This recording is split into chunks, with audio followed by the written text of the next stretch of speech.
with complete coverage of the Utah Hockey Club. This is Cole Bagley of KSLSports.com on 97.5, the KSL Sports Zone.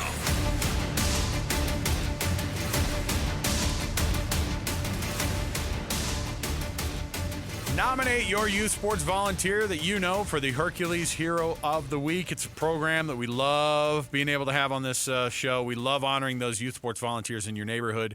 Somebody doing a phenomenal job with your kids, helping the coaching, doing the team mom thing, giving them rides everywhere. You can be that Hercules Hero yourself. And you can also nominate somebody else who does a phenomenal job in your neighborhood. Just go to KSLSports.com/contest. That's KSLSports.com/contest. And you can nominate that youth sports volunteer. We honor them on our shows on Thursday, and they win a gift card from Hercules Credit Union and $200 to Beehive Meals. It's awesome. So go nominate that person. You probably have someone in your head right now who does a great job, and they don't do it for the accolades, but we can give them some, okay? Let's do it. Joining us right now on the program, you heard the intro, Cole Bagley, Utah Hockey Club insider for KSLSports.com. Well, Cole, the team's back to even, 10-10-4 now, 24 points on the year.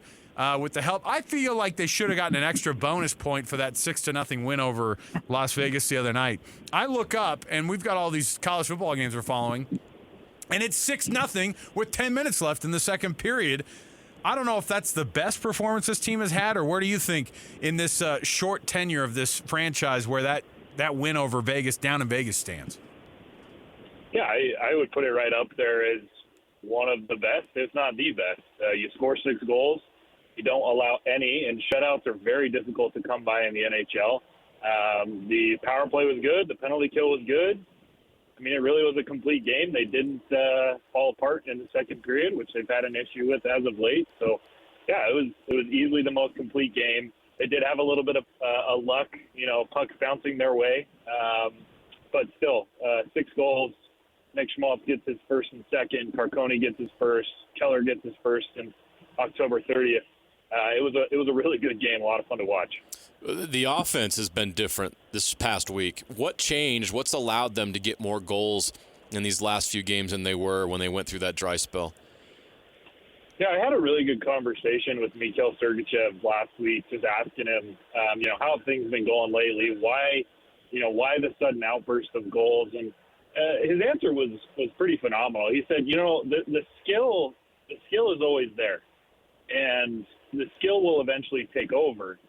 But what we have to do is put in the work. And that's what they've been doing, ever since the season started, but especially over the last few weeks. That work is finally being rewarded, and that work is finally meeting that skill, and the results are coming. And, watching the last 2 games, like you mentioned, they look more fluid. And I think what it is you're getting incredible production out of the young guys. Logan Cooley, Dylan Gunther, Jack McBain are just coming into their own right now, right before our eyes. I mean, Dylan Gunther is already a star. Logan Cooley is an incredibly balanced player, very crafty, very fast. And Jack McBain has this ridiculous net front presence. But what it's been paired with over the last few games is veteran contributions. Lawson Krause finally scores after, about 6 weeks. Like I said, Schmaltz and Carcone and Keller, finally score for the first time for some of those guys. And, it had been a month since Keller had lit the lamp. So I think it's just all kind of, it's starting to come together. This team is starting to figure out its identity.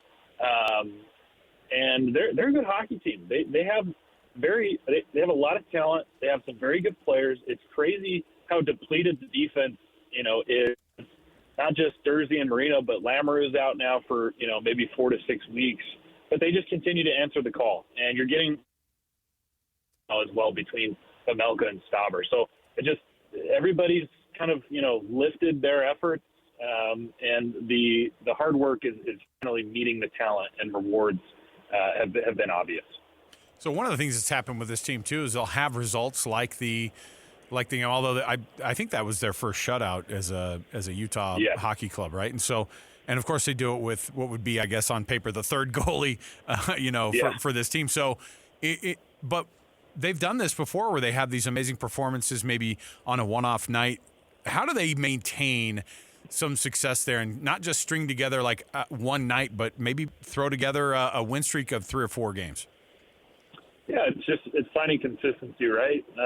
It's playing a full 60 minutes. When you look back at a lot of these games, I would argue that for the vast majority of them, even for some of the games where they lost by a few goals, but more in terms of, the game against Toronto, the game against Boston, Utah Hockey Club was the better team for 40 to 50 minutes of those games, but it's these small stretches of 5 to 8 to 10 minutes, mostly in the second period as of late, where they just kind of fall apart. And so I think what it's going to take is composure, and that's what we saw against Vegas. Is they were composed. They went up 4 goals in the first period. They went into the second. They stayed composed. They knew what they had to do. They didn't try to do anything crazy. I mean, that's kind of been what coach has talked about. Is when things kind of start to go a certain way, the wrong way, the guys start gripping their sticks a little tighter. They take things too much on their own. They try to be a hero. But it was a complete team effort. So for me, if they can, they're not going to beat everybody 6-0 every single night. In fact, that's probably not going to happen too many more times. But if they can get a similar effort to the way they played against Vegas, where the young guys are kind of leading that energy, the veterans are stepping up and fulfilling their roles, helping lead the team, and they just get good, solid composure, playing hockey the right way, playing their brand of hockey, they can put together some good stretches. I mean, winning 3 out of the last 5 has been huge because they're still in that playoff race, and the division is very tight. And if they could string together 3 or 4 wins here, they could jump up to 3rd or 4th, which would be a good place to be in December. Jack McBain scored 8 goals last year in 67 games. He has 8 goals this year in 24. Was this expected from him, and how sustainable is this? No, I don't think it was expected at all. Not that he's not a talented player or that he's a bad player at all. He's talented, but I think what it's been has a lot to do with him being on that second line, with Cooley and with Gunther. That line has been a huge conversation piece lately amongst the media and other teams, because they're producing so heavily. That line has led in goals over the last 2-3 weeks. They've had about half the goals that the team has scored. Each of those guys has managed a point for the most part over the last 5 or 6 games. I think Cooley's up to 6, Gunther's at 5. I think Jack had 3 or 4 games in a row. And so I think Cooley and Gunther has kind of been the key to unlocking McBain in a lot of ways, because Cooley has his speed, craftiness, and creativity. Gunther's a sharpshooter, and it opens up so much space. And then you add McBain into that trio, he's a net presence. He's a physical guy, and he opens up space for the other 2 guys. So that's why they're producing so many goals. I think it's sustainable if they can continue to play the way that they have. Now, I wouldn't be shocked if, maybe he goes a couple games, he doesn't get a couple of goals. But I wouldn't be overly surprised either if we look at by the end of the season, McBain's got 20 to 25 goals. Do I think it's going to be as many as he has over the last couple weeks? No, but he's clearly taken a step forward, and that line is hot right now. Cole, one of the speaking of hot right now, the Dallas Stars are a pretty darn good team in this division, and it's already a stacked division, and they're one of the. I mean, so we've seen the Jets kind of regress a little bit to maybe more of what the mean was. I mean, they start off 13-1. I think they're 18-7 now, and lost 3 in a row. Yeah, they've lost 3 in a row, and I think that they even relinquished that top spot in the division to the Wild right now. But Dallas is right there. Dallas is a 30-plus point club, and they do really well. They've won 7 out of their last 10. And so what do they have to do tonight here at Delta Center to defend the ice and maintain what's going on here? Because that's a really, really good Dallas team. And what is it that Dallas does so well? Yeah, I mean, Dallas is a veteran team. Guys like Tyler Seguin and DeSmith, their window of opportunity is not closing, but they're moving into that window of, hey, we need to win a championship, with the roster that we have right now, and they're definitely a team to keep your eye on. they started to figure things out. They started off, I think, kind of slow. I mean, this division has been crazy to start this year. I mean, the teams that were supposed to be dominating have not been. The teams that weren't supposed to be, have been. Nobody thought that the Jets or the Wild would be this good, but they are. And Dallas, I think, has kind of come back to earth a little bit as well. They had a little bit of a rough go, but figured things back out, and they're on track. They've won a lot of games. But I think for Utah, it's just play your brand of hockey, and you're going to need Vejmelka to be good. Dallas scores a lot of goals. I think they've got the second most in the division, second or third most with about 80 goals and only 60 against. And so Vejmelka needs to be very good tonight. Utah needs to be a little bit more physical because Dallas can be physical teams at times. And the thing that Utah looks out in is Dallas is 10-2 at home, but they're only 5-6 on the road. And so, if Utah can come out hot like they have, maybe get a goal or two ahead, get Delta Center into it, get the place rocking, and Vejmelka has a good night, which no reason to think he won't. Utah should have a pretty good chance to win this game. Yeah, I'm glad you brought up Vejmelka because I wanted to ask you about the goalie situation right now. It sounds like Connor Ingram's not going to be back for a while, and Vejmelka has just been red hot. But then Jackson Stauber comes out and has the game of his life. I mean, it looks pretty good despite having an injury to your projected starter coming into the season. Things look pretty good there, and they've done a really good job at that position. Yeah, Vejmelka has been incredible. It's his net. I think even if Ingram wasn't out with injury, that it would be Vejmelka's net, that the shift towards who would be number one goaltender would be in favor of Vejmelka. He's just been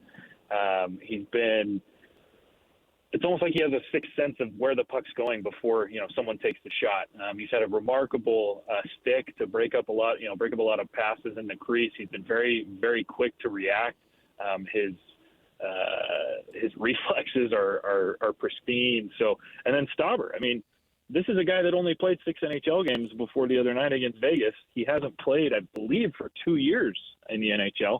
And all of a sudden, he comes out of nowhere and posts a shutout against one of the best teams in the NHL. So, while Utah has had some bad luck this year, they've had some injuries to key players, especially on the blue line, and now with Connor Ingram, guys are stepping up, and that is what makes good teams. That's how teams go on runs and they get into the playoffs. Is guys that are maybe unexpected to do so step up and answer the call, and that's kind of been part of the theme of this season for the Utah Hockey Club. Is they are very talented. They've got some young depth. They have some good veterans. They've had some extreme up and downs, but they have also had some incredible guys just step up and play when they've needed to be at their best.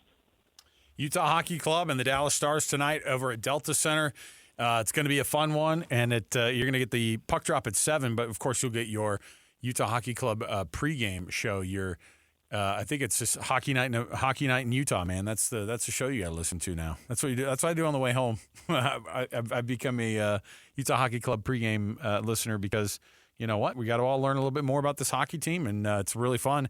They're 10-10-4 on the season, and they're right there in the middle of that division. So Cole Bagley, appreciate the time you take. He's our Utah Hockey Club insider for KSLSports.com. We'll talk to you next week, Cole. Sounds good. Thanks, guys. Thanks, there you Cole. go. Yeah, they got to string together more than just like a one-off blow-up game. You know what I mean? Yeah, there's got to be some consistency if they want to make the playoff. They're just below the line right now. And losing the overtime games that they were winning earlier in the season. Yeah, the one Friday hurt. It's nice to get that 1 point, but yeah, there's you a lot jump of out against the defending Western Conference champs. You jump out to a lead like that, and then you can't hold on to it, and then you lose it in overtime. Those are the games that hurt. The games where they play really well and they're the better team for most of it, but they have a slip up at the end. Yeah. That's what they've got to clean up, and that's the difference right now between them and these other teams we're talking about. All right, we'll take a break. We'll come back. We have our Sucks to Be You segment coming up. The people who it currently sucks to be you after a weekend of full sports to take in.